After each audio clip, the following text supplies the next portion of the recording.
Parce que avant cela, j'avais commenté par écrit à différentes reprises le prologue de Jean et le chapitre 3 de Jean.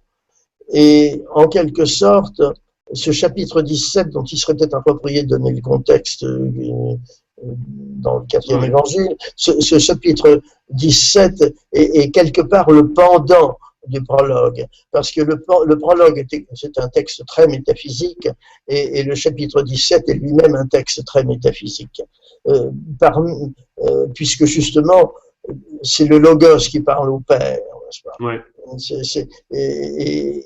Et dans l'ensemble des écritures canoniques, je crois, sauf erreur, que c'est le seul endroit, enfin c'est l'endroit le plus long où le Logos parle au Père. C'est un véritable petit discours, n'est-ce pas, d'un Dieu, enfin du Fils au Père, n'est-ce pas?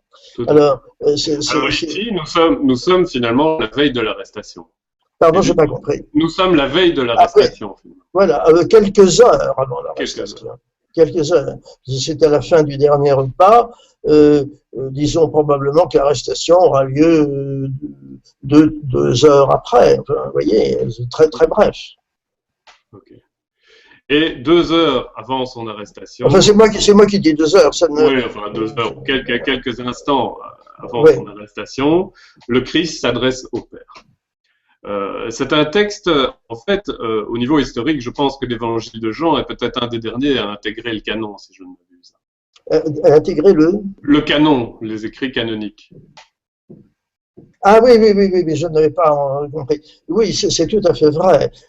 En effet, ça mérite d'être noté parce que le quatrième évangile, suivant les exégètes, a probablement été écrit entre 60 et 90, 95, mais il n'a été reçu dans ce qu'on appelle maintenant le canon des Écritures que beaucoup plus tard. D'ailleurs, il faut dire que le canon des Écritures n'a été constitué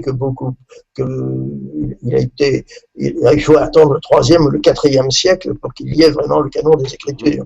Mais il n'en reste pas moins que ce qu'on appelle aujourd'hui la Grande Église,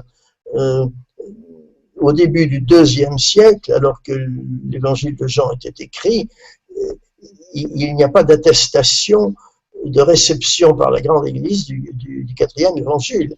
Il faut attendre environ l'an 170 pour qu'il y ait des attestations de la réception du 4e évangile dans ce qu'on peut appeler aujourd'hui le canon des Écritures. Il y a donc un retard considérable, d'autant plus étonnant que le 4e évangile était abondamment cité par les gnostiques dès le début du 2e siècle. Voilà, est-ce que j'ai répondu à votre question? Oui, tout à fait, tout à fait. Donc finalement, on pourrait dire que cet évangile a aussi été adopté par les gnostiques, quoi. Ah bah oui, plus quand vous dites, oui, disons adopté, oui, reçu, enfin, oui. Reçu, tout à fait. Le mot adopté est ambivalent. Oui, c'est vrai, reçu, on va dire.